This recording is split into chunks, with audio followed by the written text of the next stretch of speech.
Hey everybody, this is Liam Martin from Running Remote, and in today's video we're going to be talking about changes we are making to our remote first company in 2021. Stay tuned.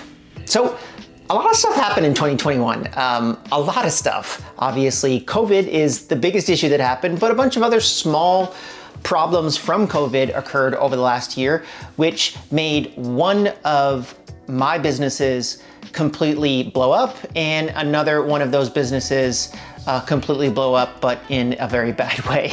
So I'm going to be talking about both of those. I'm going to be as transparent as humanly possible with you guys because also I have not really been paying attention to this YouTube channel as much as I wanted to. There's a lot of explanations for that I'll be able to get into also in this video. But before we actually get started, can you do me a favor? Can you subscribe to this YouTube channel? And I'll tell you why. 9.8% of people that watch this YouTube channel are subscribed. That means basically like 90+% of you are not subscribed when you're watching this. I'd really appreciate it. Subscribe, and if you have any questions, put them down in the comments below. I'm always available to answer them. So basically, as most of you might know, I am the co-founder of a few businesses. The one that you're currently watching right now is Running Remote, which is the largest conference, was the largest conference on remote work, and still is probably the largest conference on remote work. And the other one is Time Doctor, which is a time tracking tool for remote teams. Good news, we grew Time Doctor almost 200% in 2020, which is completely crazy. I mean, I just never would have perceived of us getting to that level of growth inside of our business.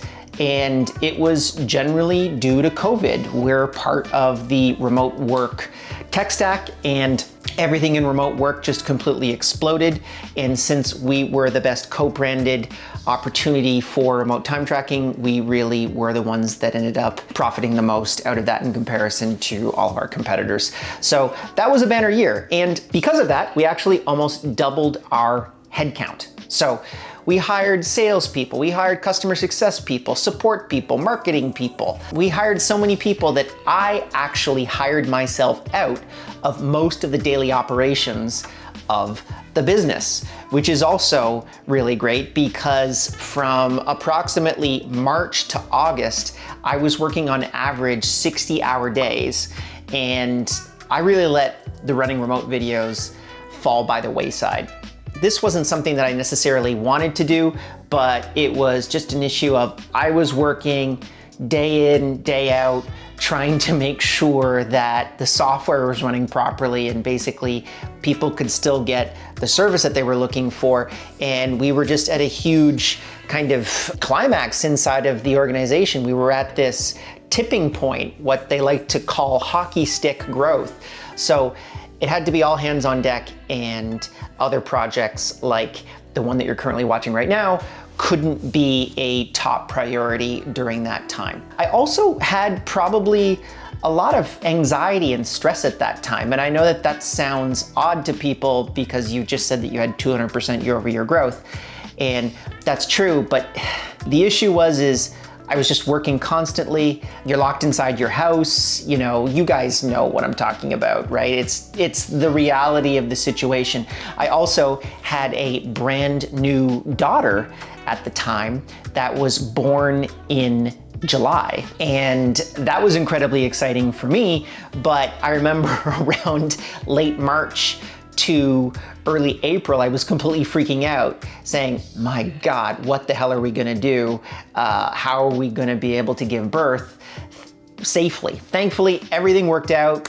She's very happy and healthy and is now 6 months old, which is incredibly exciting, but it was definitely a big jarring point for me personally. Now, on the Running Remote side, we had actually the opposite occur. So Running Remote has done a little under 300,000 in 2020, but that was way below our target of 1 million for 2020. This was obviously the reality of these types of businesses. We run a physical conference.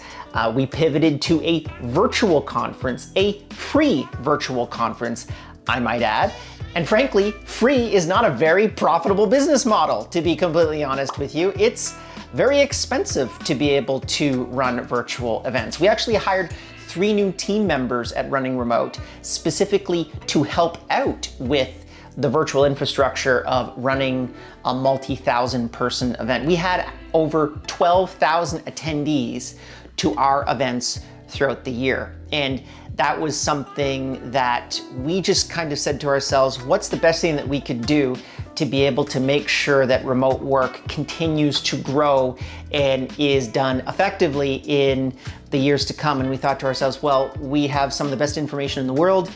Let's take that information and then see if we can disseminate it and get it out to as many people as humanly possible, as quickly as humanly possible. So that's what we decided to do, is just run free events for everybody and make sure that people had the information that they needed to successfully build and scale their remote teams. So our goal is to run more virtual events in 2021, and if we can, an in-person event, but that boils down to you, to be completely honest with you. I would love to know from you whether or not you would be at all interested in an in-person event in 2021, more specifically the last quarter of 2021. The reason being is COVID, obviously. I'm shooting this at the very beginning of 2021, January 4th or 5th, actually, to be honest with you.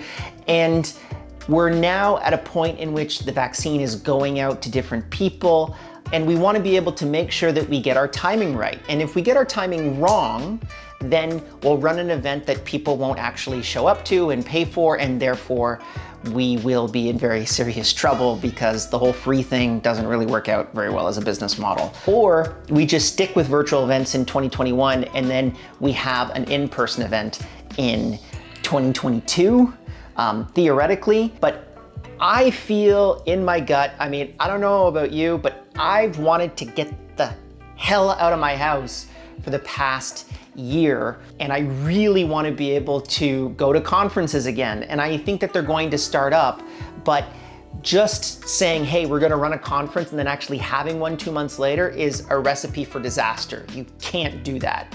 So what I'm looking to see what you guys would be interested in is whether or not we could run an event last quarter of 2021. If we can, then we will start, but really, you have to let me know down in the comments below.